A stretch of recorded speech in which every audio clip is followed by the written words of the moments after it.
Hello बच्चों, चलिए घनश्याम दुबे में आपका स्वागत करता हूं। देखिए, आज हम लोग इलेक्ट्रोस्टैटिक्स के फार्मूले का पार्ट 2 पढ़ेंगे। इसमें हम लोग पोटेंशियल से रिलेटेड फार्मूले सीखेंगे। देखिए, सबसे पहले बात, अपना नोटबुक निकालें, पेन निकालें, अगर नोट कर लें तो ज़्यादा अच्छा रहेगा। टॉपिक का नाम रहेगा इलेक्ट्रोस्टैटिक पार्ट 2। इसमें सबसे पहले इलेक्ट्रिक पोटेंशियल का फार्मूला पढ़ते हैं। देखिए क्या होता है इलेक्ट्रिक पोटेंशियल। सबसे पहला हो गया इलेक्ट्रिक पोटेंशियल। तो इलेक्ट्रिक पोटेंशियल का फार्मूला क्या है, यानी जो वोल्टेज होता है उसी को कहते हैं इलेक्ट्रिक पोटेंशियल। वो होता है W/Q0। अब ये आया कहाँ से, इसको भी समझ लीजिए जरा। सपोज करिए कोई इलेक्ट्रिक फील्ड है, इस इलेक्ट्रिक फील्ड में इन्फिनिटी से कोई आप टेस्ट चार्ज ला रहे हैं, ये इन्फिनिटी से आ रहा है। तो इन्फिनिटी से अगर पोटेंशियल फील्ड के अंदर ला रहे हैं हम लोग, इलेक्ट्रिक फील्ड के अंदर कोई चार्ज आ रहा है, तो कोई ना कोई वर्क डन तो करना ही पड़ेगा। जो वर्क डन करना पड़ा वो ये है, और जो टेस्ट चार्ज का मैग्नीट्यूड है वो ये है। इन दोनों का रेशियो करेंगे तो वो हमारा होगा इलेक्ट्रिक पोटेंशियल। इसकी यूनिट ध्यान रखिएगा, वोल्ट यूज करते हैं हम लोग इसकी यूनिट, ठीक है। इसके बाद बात आती है पोटेंशियल डिफरेंस की, इलेक्ट्रिक पोटेंशियल डिफरेंस, या नॉर्मली डिफरेंस बोलते हैं, इलेक्ट्रिक पोटेंशियल डिफरेंस। तो पोटेंशियल डिफरेंस क्या होता है ये समझिएगा।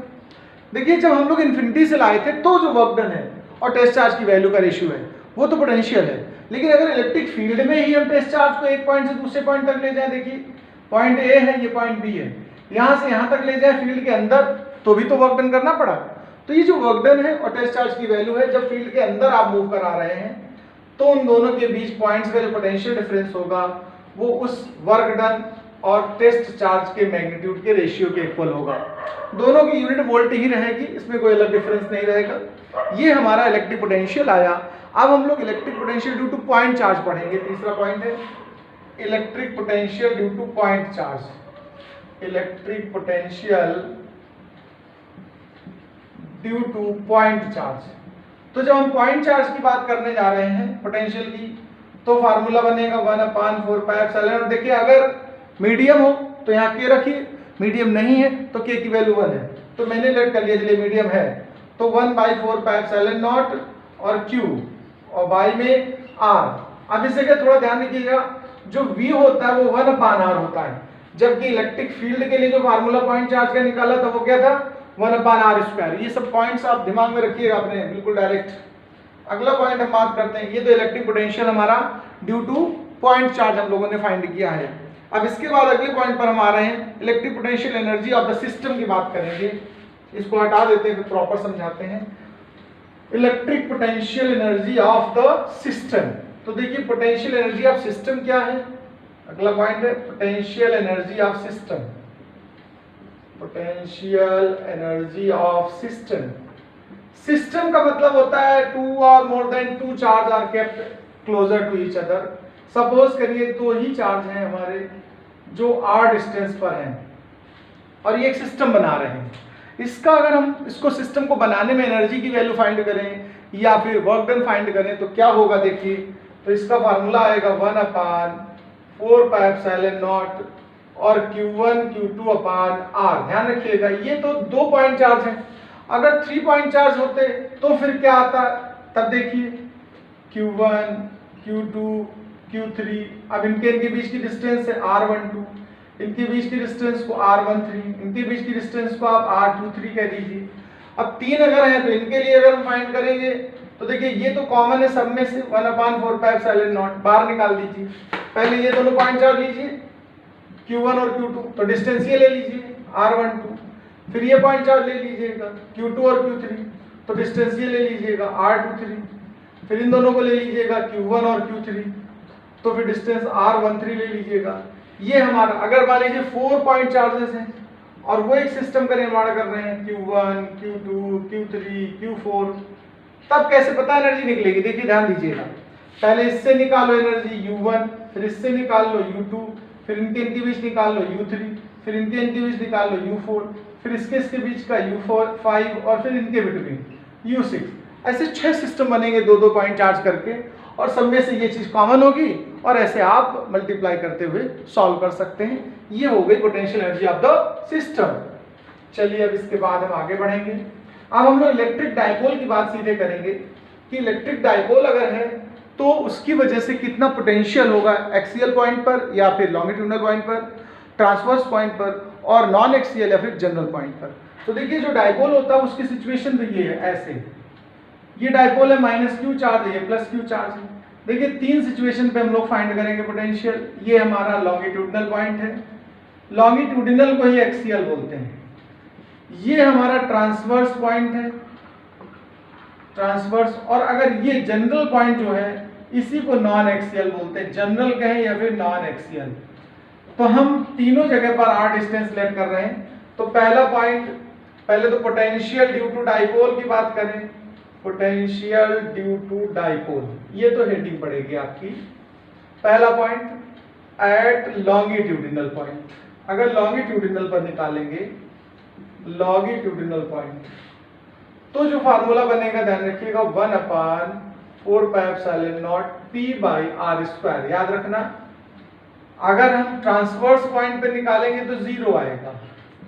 ट्रांसवर्स पॉइंट के लिए अगर हम लोग फाइंड करेंगे तो v की वैल्यू 0 आएगी। और तीसरा अगर जनरल पॉइंट पे फाइंड करेंगे या नॉन एक्सियल पॉइंट पर फाइंड करेंगे तो v का फार्मूला होता है 1/4πε0 p cos θ/r²।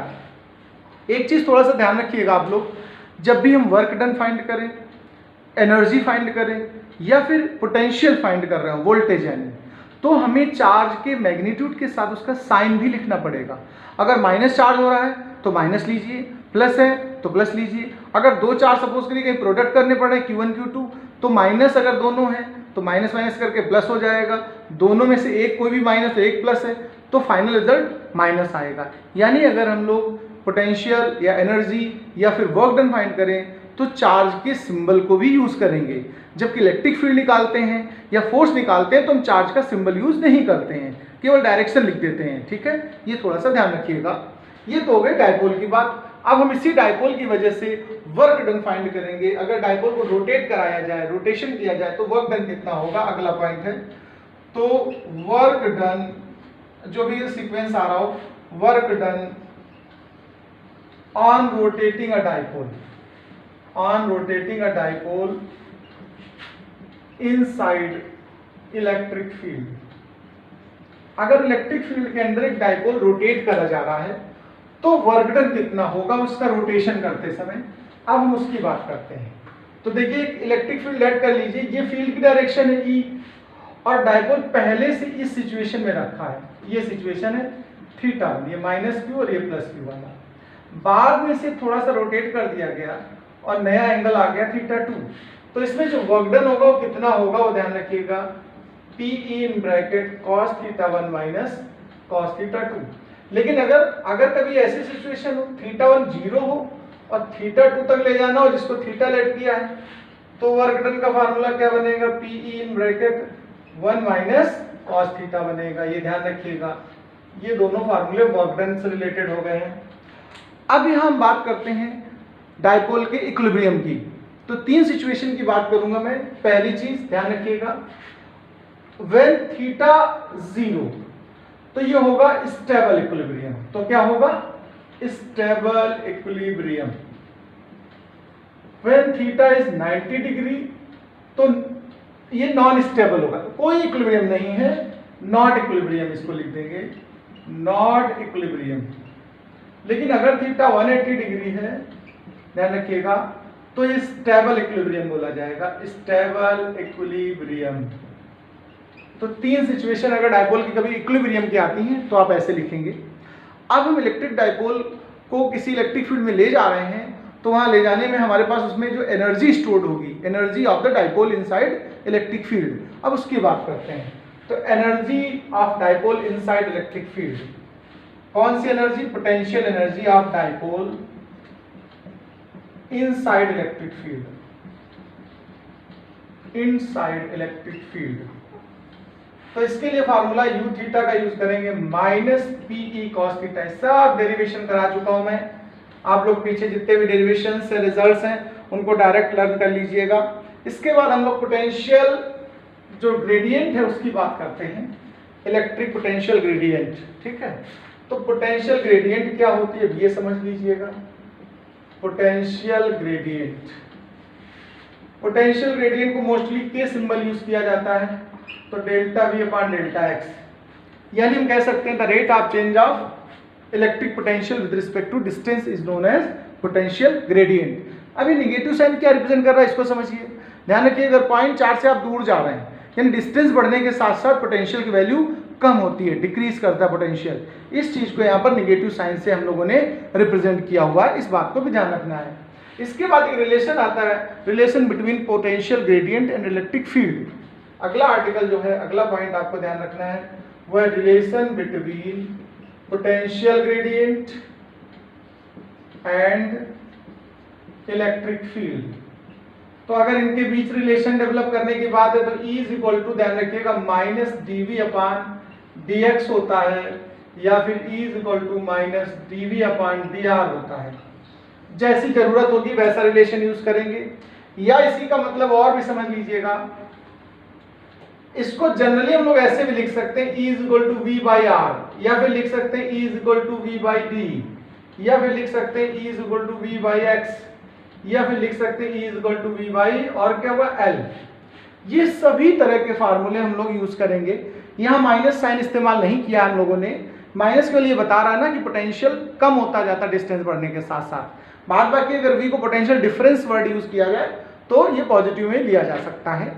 तो ये भी रिलेशन इसी से निकले हैं, डायरेक्ट यूज करेंगे। यहाँ से एक चीज और ध्यान लिखिए कि अगर हम E की यूनिट बात करें, यूनिट ऑफ E, तो एक तो यूनिट ऑफ E होती है न्यूटन पर कूलम, एक यहाँ से निकल आई देखिए वोल्ट पर मीटर। तो इलेक्ट्रिक फील्ड की आपकी दोनों यूनिट्स हैं, न्यूटन पर कूलम भी लिख सकते हैं और आप वोल्ट पर मीटर भी यूज कर सकते हैं इलेक्ट्रिक फील्ड की यूनिट। ठीक है, ये चीज भी ध्यान रखिएगा। अब आगे की बात करता हूं मैं। पोटेंशियल एनर्जी हम लोगों ने सीख ही लिया, वर्क डन हम लोगों ने सीख ही लिया है। ठीक है, अब हम लोग क्या करते हैं, अगर दो डाइपोल एक साथ रखे हों तो उनके बीच म्यूचुअल एनर्जी कितनी होगी और म्यूचुअल फोर्स कितना होगा। तो हम कहेंगे mutual interaction of two dipoles. अगर हम दो डाइपोल ले तो देखिए पहली सिचुएशन तो ये है एक्सियल पोजीशन, इसके सेंटर से r डिस्टेंस पर एक दूसरा रखा है डाइपोल, ये लेट कर लीजिएगा, centre to centre distance measure की जाती है, ये माइनस क्यू, ये प्लस क्यू, ये माइनस क्यू, ये प्लस क्यू। अब इनके बीच अगर एनर्जी की कैलकुलेशन की जाए, पीछे डेरिवेशंस है आप पढ़ सकते हैं उसको देख करके, तो जो एनर्जी आती ध्यान रखिएगा 1/4πε0 2 P1 P2 अपॉन R3। ये एनर्जी बिटवीन टू डाइपोल्स है। P1 P2 क्या है पता है, इसका डाइपोल मोमेंट P1 लेट किया और इसका P2। ये जो डाइपोल मोमेंट है P1 P2 ये है इसके, यानी P = 2QL, वही फार्मूला है। यहाँ पर अगर फोर्स निकालना होता तो एक फार्मूला होता माइनस ग्रेडियंट F। इस फार्मूले का यूज करके हम लोग फोर्स निकाल सकते हैं। फोर्स आएगा 1/4πε0 6 P1 P2 अपॉन R की पावर 4। ये भी आपको याद रखना है। ये तो सिचुएशन हो गई डाइपोल की जब ये एक्सियल में। एक और सिचुएशन देखो, दोनों आपस में नॉन एक्सियल में जब रखे होंगे डाइपोल्स, ऐसे रख दिया जाए, सपोज करिए माइनस क्यू प्लस क्यू, दूसरा ये डाइपोल है, ऐसे देखिए प्लस क्यू माइनस क्यू, इनके बीच सेंटर से डिस्टेंस स्मॉल r है। यहाँ पर अगर एनर्जी की बात करें, दोनों एक दूसरे के नॉन एक्सिस पर है, तो जो 2P1 P2 है वो 1P1 P2 हो जाएगा, 1/4πε0 P1 P2 अपॉन R3। ये अट्रैक्शन फोर्स होगा, यहाँ पर नेगेटिव साइन है, देखिए अट्रैक्शन फोर्स है। जब सॉल्व किया गया यहाँ रिपल्सन फोर्स आता है, रिपल्सन काम करेगा, ये पॉजिटिव में लिखेंगे। ये एनर्जी आ गई, इसी से हम फोर्स निकाल सकते हैं। तो जब फोर्स निकालेंगे तो 1/4πε0 thrice of P1 P2 upon R3 हो जाएगा। ये ध्यान रखने वाली बात है। एक और सिचुएशन है इसकी समझ लीजिएगा। पहली कंडीशन ये हो गई, सेकेंड कंडीशन ये हो गई। एक और कंडीशन है जब दोनों परपेंडिकुलर रखे हों, मतलब इस तरीके से देखो, अगर कभी दो डाइपोल कुछ एक ऐसे ही रखा हो और एक अगर ऐसा रख दिया जाए इस तरीके से माइनस क्यू और प्लस क्यू, ये डिस्टेंस आपस में आ रहा है यहाँ तक, तो एनर्जी तो जीरो हो जाएगी, ध्यान रखिएगा, लेकिन फोर्स इतना ही काम करेगा। एनर्जी की वैल्यू जीरो हो जाती है इस सिचुएशन में, ध्यान रखना, एनर्जी इसी सिचुएशन में जीरो रहती है और फोर्स इतना ही काम करता है। ये mutual interaction of two dipoles मैंने डिस्कस किया है। इसके बाद हम लोग आगे नॉन कंडक्टिंग कंसीडर करेंगे स्फीयर, उसमें निकालेंगे इलेक्ट्रिक फील्ड और पोटेंशियल, वो और इम्पॉर्टेंट पॉइंट है। तो अब हम बात करते हैं electric field and potential of, ध्यान रखिएगा इस चीज को, electric field and potential due to non conducting sphere. ये खास बात है, अगर नॉन कंडक्टिंग स्फीयर है तो वॉल्यूम चार्ज डेंसिटी कंसीडर की जाएगी रो। ध्यान रखिएगा, नॉन कंडक्टर है तो पूरे ही वॉल्यूम में चार्ज डिस्ट्रीब्यूट होता है। यहाँ पर बहुत से रिजल्ट आपके सिग्निफिकेंट रोल अदा करेंगे, इनको थोड़ा सा अच्छे से समझ लीजिएगा। ये आर्टिकल नॉन कंडक्टिंग वाला सिचुएशन है, इसमें हम लोग वही सिचुएशन आउटर पॉइंट पे निकालेंगे फील्ड और पोटेंशियल, सरफेस पर निकालेंगे फील्ड और पोटेंशियल, इनर पॉइंट पे निकालेंगे फील्ड और पोटेंशियल, और लास्ट में सेंटर पर भी निकालेंगे फील्ड और पोटेंशियल। तो चलिए एक हम लोग स्फीयर ले रहे हैं, ये नॉन कंडक्टिंग स्फीयर है, इस बार ये ले लीजिए। पूरे में चार्ज डिस्ट्रीब्यूट होगा, ऐसे लेट कर लीजिए, पूरे में ही चार्ज है फुल वॉल्यूम में। रेडियस इसकी आप कैपिटल आर ले लीजिए। इसके पहले आउटर पॉइंट पे कहीं फील्ड निकालिए, इस जगह पर, यहां से यहां तक की डिस्टेंस स्मॉल आर ले लीजिए। तो केस फर्स्ट आउटर पॉइंट, हम पहले आउटर पॉइंट की बात करेंगे।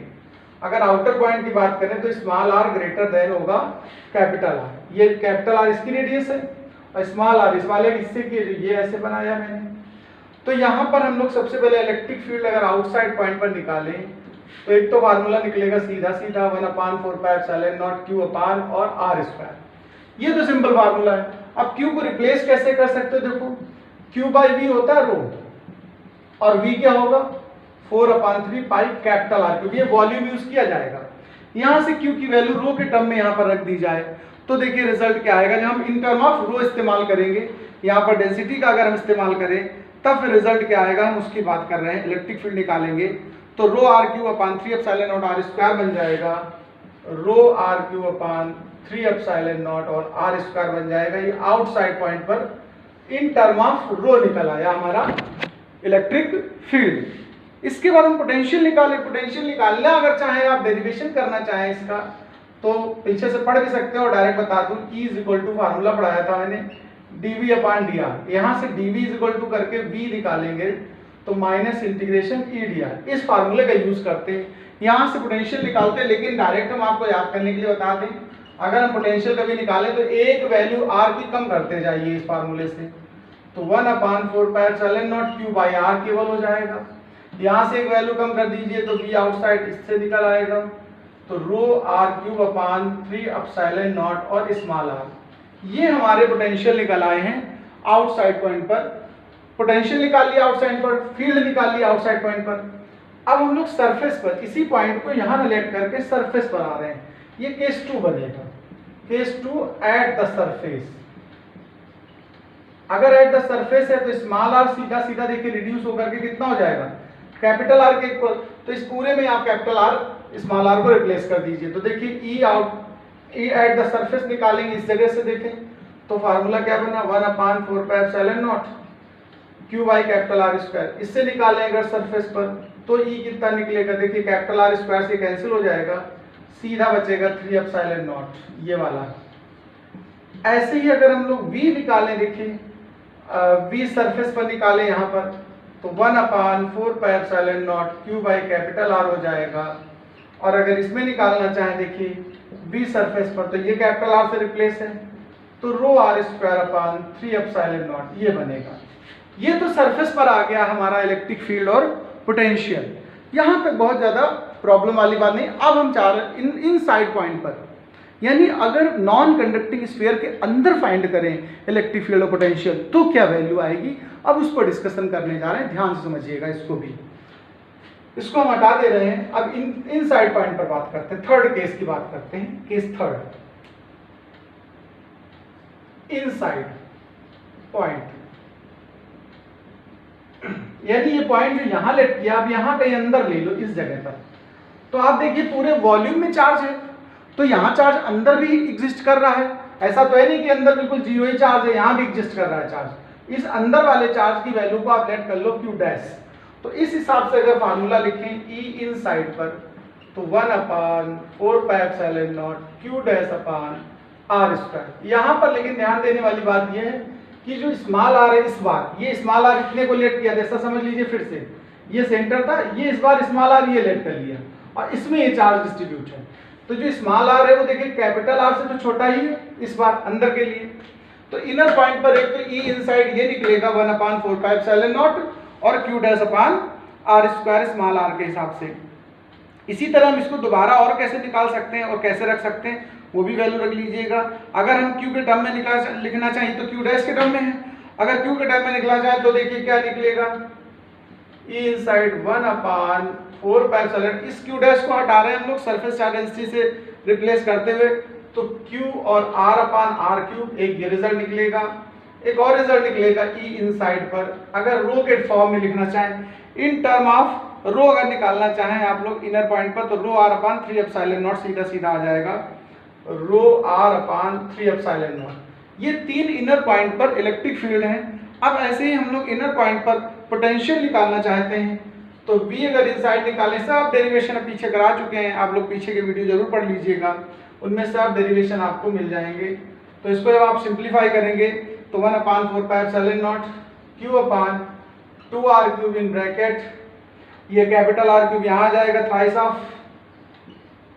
ऑफ कैपिटल R और ये स्मॉल r स्क्वायर। इस तरीके small r square capital R square दोनों स्क्वायर रहेंगे। ये इनसाइड पॉइंट पर पोटेंशियल है। एक और पोटेंशियल इनसाइड पॉइंट पर निकला था V इनसाइड, एक और तरीके से इसको लिखा जा सकता है रो के टर्म में। अगर हम लोग surface charge density volume charge density को रिप्लेस कर दें तो आ जाएगा rho in bracket 3R square minus R square upon में नीचे आ जाएगा 6 टाइम्स ऑफ ε0। तो ये हमारा तैयार हो जाएगा। ये V इनर पॉइंट पर आ गया, इनसाइड पॉइंट पर आ गया है। अब हम लोग क्या करेंगे, यहाँ से अगर कंपेयर कर दे सेंटर के लिए फाइंड कर दे। देखिए अब एट द सेंटर, चौथी सिचुएशन और डिस्कस करेंगे इसमें। Eight the centre, fourth case, eight the centre, अगर हम सेंटर पे निकालना चाहें तो ध्यान रखिएगा स्मॉल आर है वो क्या हो जाएगा सीधा सीधा जीरो। तो यहाँ पर अगर जीरो रख देंगे तो E एट द सेंटर क्या निकल रहा है, देखो यहाँ से जीरो, यानी सेंटर पर E जीरो है। लेकिन क्या पोटेंशियल जीरो हो रहा है सेंटर पे, चाहे यहाँ रखो चाहे यहाँ रखो। तो देखिए पोटेंशियल देखिए सेंटर पर कितना आ रहा है, potential at the centre 1/4πε0 Q/2R cube. ध्यान रखिएगा थोड़ा सा in bracket 3R square minus zero हुआ। जब आप इसको सिंप्लीफाई करेंगे तो देखिए 1/4πε0 क्यूब, देखिए यहाँ से R स्क्वायर से ये कैंसिल हुआ तो सीधा सीधा R बचा और इनटू में क्या बचा 3/2। जरा इस पे गौर करिएगा, ये वैल्यू किसकी है, देखो पोटेंशियल एट द सरफेस, ये Vs की वैल्यू है, कंपेयर करके देख लीजिए आप। तो सीधा सीधा जो सेंटर पर V निकला है वो 3/2 टाइम्स ऑफ ये सेंटर का जो पोटेंशियल है वो 3/2 टाइम्स ऑफ द सरफेस आया। यानी कि जब अंदर की तरफ जाते हैं हम लोग, नॉन कंडक्टर की बात हो रही है, तो वोल्टेज या पोटेंशियल जो है देखिए बढ़ता चला गया और 1.5 टाइम्स हो गया, 3/2 टाइम्स हो गया सरफेस के कंपेयर में।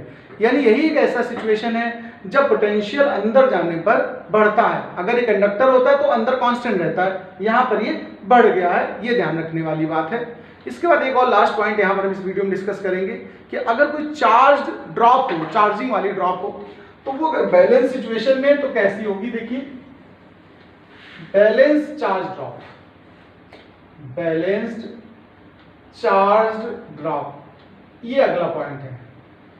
ड्रॉप तो आप समझते ही हैं। सपोज करिए ये कोई प्लेट है, ये पॉजिटिव चार्ज प्लेट है और ये निगेटिव चार्ज है। इसमें कोई ड्रॉप है जो निगेटिव चार्ज है, इसका देखिए इलेक्ट्रिक फोर्स ऊपर की तरफ काम करेगा और वेट mg नीचे की तरफ काम करेगा। ये तभी बैलेंस हो सकते हैं, यानी बैलेंस सिचुएशन कब होगी, जब Q = mg हो। यहाँ से इलेक्ट्रिक फील्ड या मास या कुछ भी निकाल सकते हैं। इसी को रेडियस के फॉर्म में अगर कभी जरूरत पड़े तो कैसे लिखेंगे, मास = वॉल्यूम × डेंसिटी होता है, ऐसे लिख सकते हो। या फिर वॉल्यूम होता है 4/3, ड्रॉप है स्फीयर मानेंगे 4/3 πr³ ρg हो जाएगा। यहाँ से रेडियस के साथ भी रिलेशन आ गया। जैसी सिचुएशन होगी न्यूमेरिकल में वैसा यूज करेंगे। एक लास्ट पॉइंट और देख लीजिए, इसी ड्रॉप से रिलेटेड है। अगर ड्रॉप को हम सपोज करें किसी स्ट्रिंग में बांध करके हैंग कर दें, तो अगर ये ड्रॉप है केवल तो यहाँ इसकी बैलेंस पॉइंट होगा। लेकिन अगर ये चार्ज कर दी जाए, चार्जिंग कर दिया जाए, तो अगर ये चार्ज ड्रॉप है तो अपनी जगह से डिस्प्लेस होकर के थीटा एंगल बाद बैलेंस होगी यहाँ पर जाकर। तो mg इधर काम करेगा, टेंशन इधर काम करेगा और QE कहीं इधर काम करेगा। हम इस टेंशन की अगर वैल्यू फाइंड करें तो टेंशन इन स्ट्रिंग अगर हम फाइंड करें तो ध्यान रखिएगा रूट ऑफ mg स्क्वायर और प्लस इधर फोर्स QE हो जाएगा। F is equal to QE की बात करें तो QE स्क्वायर एक चीज, और tan थीटा अगर निकालना चाहें हम लोग इसकी एंगल की वैल्यू तो QE अपान mg ध्यान रखिएगा निकलेगा हमारा tan थीटा निकालेंगे। तो ये हमारी सिचुएशन आपकी बैलेंस चार्ज ड्रॉप पे tan थीटा फाइंड करने के लिए है और उसके लिए निकाल लिया हमने। इतना इस वीडियो में रखते हैं हम लोग। ये पोटेंशियल से रिलेटेड और फील्ड से रिलेटेड डिस्कशन हुआ है। अगली वीडियो में हम लोग कैपेसिटर से रिलेटेड बात करेंगे। नमस्कार।